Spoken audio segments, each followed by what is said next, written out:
Bonjour, bienvenue dans les interviews du Monde devant soi. Le 8 février, les Portugais ont élu leur nouveau président, le socialiste António José Seguro, avec plus de 66% des voix. Une victoire écrasante face au candidat d'extrême droite, André Ventura, son adversaire du second tour. Héritier de la révolution des œillets, dont on fête cette année le 52e anniversaire, le Portugal est un bon élève de l'Union européenne. Sa politique d'austérité lui a permis de sortir avec succès de la crise économique de 2009 et le pays a longtemps été considéré comme une exception à contre-courant d'une Europe glissant vers l'extrême droite. Mais entre les lignes, ce bon bilan cache un détricotage du système social. Et surtout, alors que jusqu'en 2019, l'extrême droite plafonnait à 1% seulement dans les urnes, ce n'est plus le cas aujourd'hui. Le parti Chega, qui signifie « ça suffit » en portugais, a connu une ascension fulgurante. Alors, comment expliquer cette montée de l'extrême droite au Portugal ? Comment comprendre le paysage politique actuel de ce pays d'Europe du Sud ? On en parle aujourd'hui avec Yves Léonard, historien spécialiste de l'histoire contemporaine du Portugal. Bonjour monsieur. Bonjour. Vous êtes membre correspondant du Centre d'histoire de Sciences Po et de la Nouvelle Université de Lisbonne. Vous êtes aussi chercheur associé à l'Université de Rouen-Normandie et vous avez publié plusieurs livres. Je cite le dernier, sorti cette année, Othello, la voix de la révolution des œillets. C'est aux éditions Chandaigne et Lima. Merci d'être avec nous. Alors pour commencer, je voudrais vous demander, Yves Léonard, de revenir un peu sur cette présidentielle du début de l'année 2026 pour comprendre un peu ce qu'elle nous dit du paysage politique actuel du Portugal. Est-ce qu'un second tour entre un candidat socialiste et un candidat d'extrême droite, c'était une surprise ? Pas vraiment, puisqu'en fait, tous les indicateurs, les derniers mois, laissaient entendre que s'il se présentait, André Ventura serait au second tour. Et c'était d'ailleurs son objectif de campagne, d'être au second tour. Ce qui a été plus surprenant, c'est l'arrivée au second tour de celui qui l'a finalement emporté. Parce que pendant les mois qui ont précédé, les semaines qui ont précédé, il était plutôt le 5e des 5 prétendants qui figuraient les mieux placés. Il a fait une campagne très habile, très intelligente et il a su rassembler. Et Ventura, en fait, a atteint une sorte de plafond de verre à cette occasion. C'est-à-dire que le score qu'il a obtenu, élevé, important, a signifié aussi qu'au second tour, eh bien, il se trouvait confronté à un certain nombre d'oppositions, un certain nombre d'obstacles. Et cette campagne extrêmement virulente qu'il a menée au premier tour et qui lui permettait donc de se qualifier au second tour, l'a très largement desservi au second tour dans la mesure où finalement les reports qui ont eu lieu, notamment de la droite, on va dire, classique vers l'extrême droite, ont existé, mais d'une manière moins importante que ce qu'il espérait. Ce qui bien que son adversaire, l'enjeu c'était de se qualifier pour le second tour. Et celui qui se qualifiait au second tour contre Ventura gagnait. C'est un modèle qu'on connaît bien aussi ici en France. Et alors, comment est-ce que le socialiste a réussi à rattraper son retard et finalement à finir vainqueur ? Alors d'abord, par ses propres qualités, il est parti sur un discours très modéré, très rassembleur. En fait, il a fait une campagne de second tour dès le premier tour, ce qui était risqué d'une certaine manière, parce qu'on dit toujours il faut cliver, compter les siens et ensuite se positionner. Lui, il a essayé d'élargir le spectre, c'est-à-dire qu'il a essayé de convaincre une partie de l'électorat centriste, de centre-droite, qui était inquiet des candidatures qui lui étaient proposées, le candidat officiel du parti au pouvoir, on va dire un vieux routier de la politique et qui a montré ses limites durant la campagne, un candidat libéral qui venait chasser sur les terres de Ventura et sur les terres du parti de centre-droit. Et donc, ce candidat socialiste, mais socialiste très modéré, et qui, d'autre part, a été en dehors du jeu politique pendant 10 ans. Et ça l'a beaucoup servi. C'est-à-dire, c'est un homme qui a, comme on dit, traversé le désert, une traversée du désert, mais il a utilisé pour engranger, finalement, une image un peu décalée par rapport au système politique. Et comme Ventura développe, ça c'est la dimension populiste, on va dire, une logique, une rhétorique anti-système. Contre Seguro, le candidat qui l'a emporté, ça ne fonctionnait pas parce que Seguro disait à chaque fois, mais moi pendant 10 ans, j'étais pas dans le jeu, j'étais hors du jeu. Et d'ailleurs, au début, le Parti socialiste l'a soutenu, d'ailleurs l'a pas soutenu, l'a soutenu très modérément. C'est au fil du temps qu'il a réussi à fédérer son propre camp et surtout avec cette stratégie de second tour, de rassemblement, c'est-à-dire d'incarner une figure démocrate. Et il l'a dit au soir du premier tour, je serai le seul candidat démocrate au second tour. Alors, je le disais en introduction, hein, l'extrême droite plafonnait, extrêmement bas jusqu'en 2019, c'était il y a pas si longtemps que ça et pourtant après en 7 ans, elle s'est imposée comme, la deuxième puissance politique du pays. Qu'est-ce qui s'est passé au Portugal? Alors plusieurs choses. D'une part, vous l'avez dit dans votre introduction, il y a eu cette politique d'austérité qui a eu aussi des répercussions importantes. Une partie de la population s'est sentie hors du jeu, délaissée, laissée pour compte. Et cet électorat était en déshérence. On l'a vu pendant les derniers scrutins qui précédaient les plus récents. L'abstention ne cessait de croître. Et donc, il y avait des parts à conquérir sur cet électorat abstentionniste. Et Ventura, donc l'extrême droite, a su capter une partie du désaveu, du discrédit, du désenchantement, appelons ça comme on veut, qui concernait une partie de cette population. Ensuite, deuxième élément explicatif, c'est qu'au sein de la droite classique, traditionnelle, là aussi, on dit souvent au Portugal, jusqu'à présent, on disait c'est un système politique résilient, au sens où il y avait une alternance au pouvoir de deux formations phares, de centre-gauche, le Parti socialiste, de centre-droit, le PSD, Parti populaire démocratique. Et là, l'un et l'autre ont commencé un petit peu à tanguer, et surtout à droite, s'est vu interpellé par des hommes qui considéraient que le discours prôné par ce parti centriste de droite n'était pas assez virulent, n'était pas assez tonique. Et donc, le parti Cheg a été créé par un homme, André Ventura, qui vient par dissidence du Parti social-démocrate de gouvernement. Il a quitté celui-ci parce que, je pense par opportunisme, et certainement pour des raisons personnelles, de conviction, on va dire, mais surtout beaucoup par opportunisme. Et il a un peu copié le modèle qu'on observe en Espagne avec Vox et Abascal, qui est un transfuge du Parti populaire. Eh bien, c'est toute chose égale le même processus qui a été suivi. Donc un discrédit, une érosion du Parti social-démocrate de droite, un centre-droite, qui était au pouvoir ou qui l'a longtemps été au Portugal.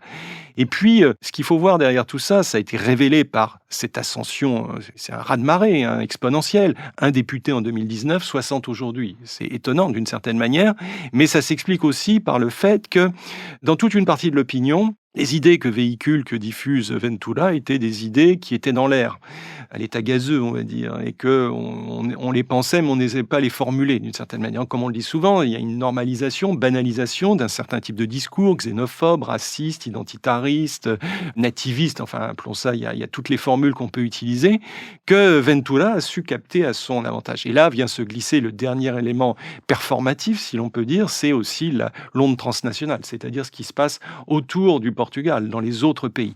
Il a surfé sur la vague Trump, il a surfé sur la vague Bolsonaro. L'élection de Meloni l'a servi. Jusqu'à dimanche récemment, il y avait l'élection d'Orban, la présence d'Orban, c'était son modèle, Orban.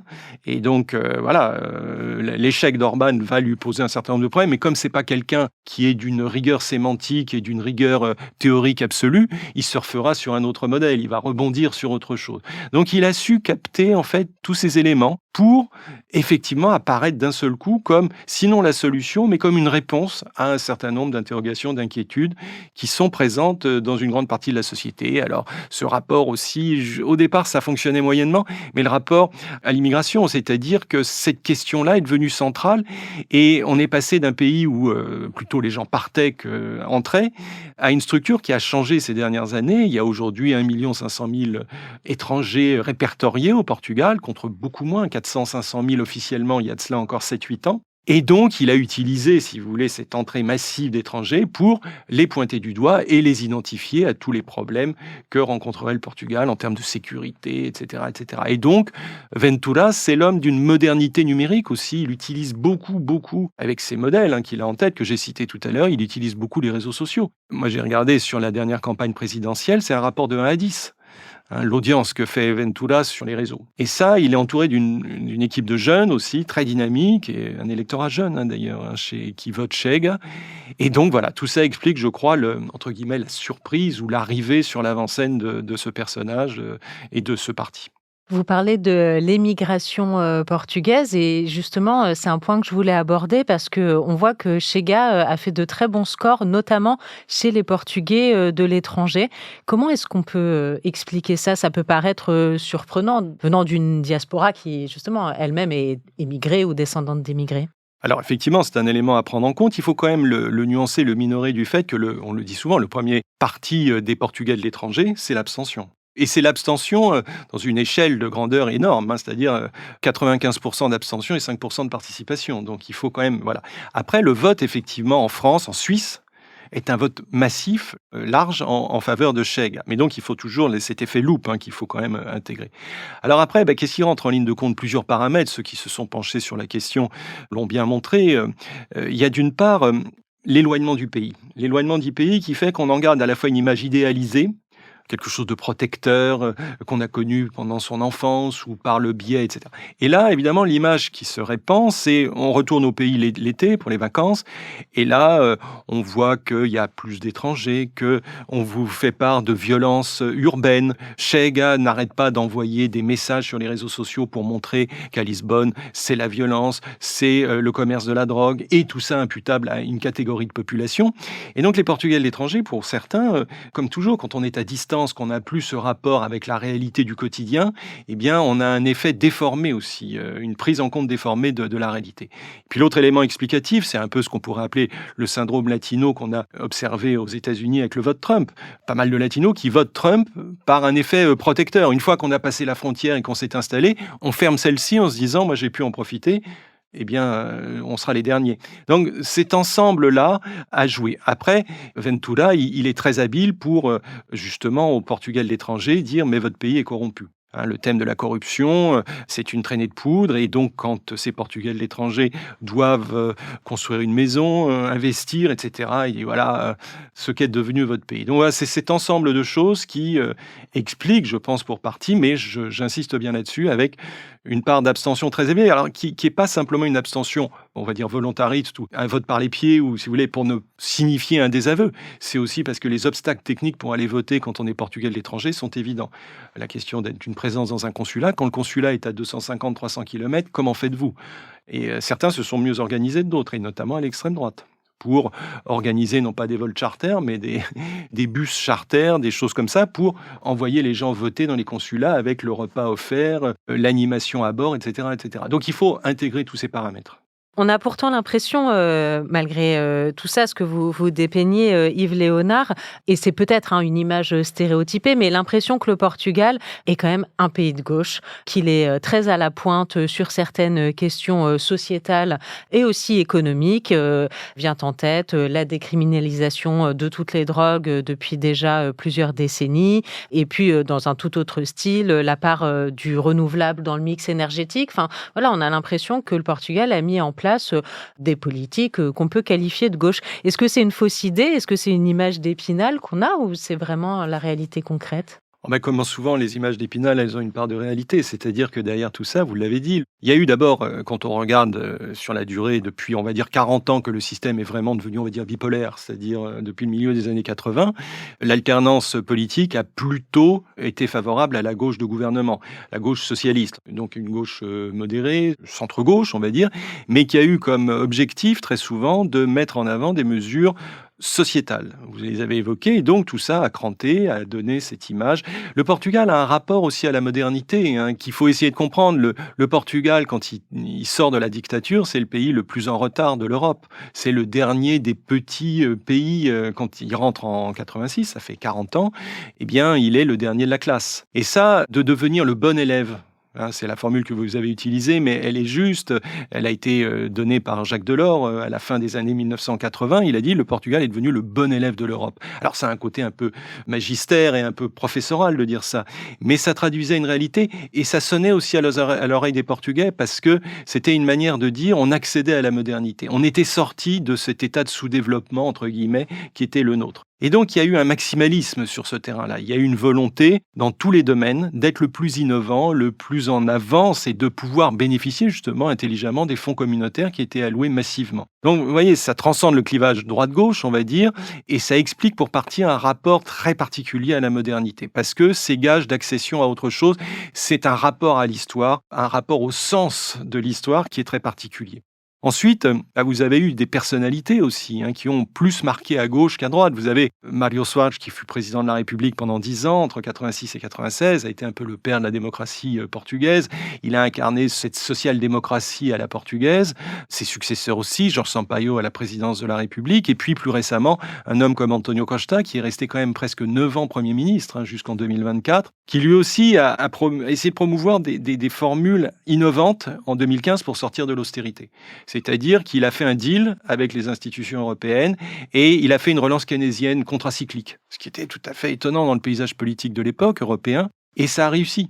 Alors les astres, les planètes étaient alignées, comme on dit, sur certains registres, notamment la question du coût de l'énergie, dont on parle beaucoup aujourd'hui, mais il y avait une décrue sur les prix, donc ça a servi indéniablement. Mais il a su renverser un petit peu le cours des choses et donc donner, oui, au Portugal cette image, mais une image trompeuse, du miracle portugais permanent. Le miracle portugais, ça renvoie aussi une dimension quasi religieuse que le Portugal a dans son ADN. On parle de miracle comme on parle de miracle à Fatima. Est-ce qu'on peut dire aujourd'hui que tous les stigmates de la crise économique de 2009 ont disparu, ou est-ce qu'il reste encore des traces ou plus que des traces de ça ? On l'a dit souvent, c'est une société qui est à plusieurs vitesses et peut-être même à 2 vitesses. C'est-à-dire que vous avez un axe assez dynamique et performant littoral entre Lisbonne et Porto, pour faire vite, qui concentre le maximum d'investissement et l'attention de tous, avec Lisbonne qui est devenue une capitale de la modernité numérique, le Web Summit, etc. Tout ce discours qui est promu, qui est défendu par les autorités,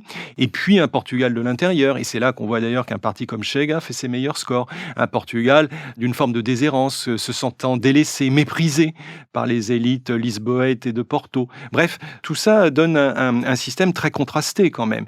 Et il y a des abcès encore très, très importants et des sujets qui font problème au Portugal, le logement, qui est certainement l'un des problèmes majeurs auxquels se trouve confronté le pays, et avec justement ce développement d'une ultra-modernité, avec des investissements étrangers nombreux, on va dire Airbnb aussi, qui fait que le logement à Lisbonne et Porto est devenu inaccessible aux Portugais. Donc ça provoque évidemment des désagréments énormes, des coûts de loyer exorbitants, des prix d'achat au neuf qui sont très élevés dans les standards européens, mais avec des salaires, des rémunérations qui évidemment sont beaucoup plus faibles. Et donc il y a un effet assez délétère. Ensuite, il y a le système de santé aussi, qui est un des acquis de la révolution des œillets, c'est-à-dire on a mis en place un État social après la révolution des œillets, on a créé un système national de santé, d'ailleurs assez inspiré du modèle français, assez performant, mais qui évidemment au fil des années révèle un certain nombre de dysfonctionnements et surtout un sous-investissement ces dernières années qui est très très préjudiciable. Donc il y a une crise très forte, les gens se sentent, et justement sur les territoires un peu à l'écart de cet axe majeur, eh bien ils se sentent fragilisés, ils ne se sentent pas pris en compte, notamment dans une des attentes les plus fortes qui est quand même la protection de la santé. Donc le logement, la santé, la formation qui a fait des réels progrès depuis une quarantaine d'années, mais qui reste encore en deçà. Bref, on pourrait énumérer pas mal de sujets qui montrent que l'envers du décor, évidemment, est moins souriant, moins rayonnant que l'image qui en est souvent donnée.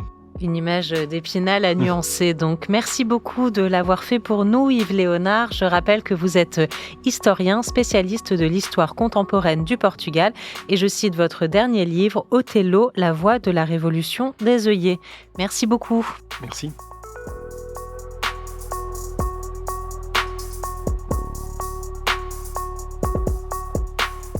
L'interview du Monde devant soi est un podcast de Slate.fr. Production éditoriale, Hélène Decommer et Marie Agassan. Présentation, Hélène Decommer. Prise de son, montage et réalisation, Aurélie Rodriguez.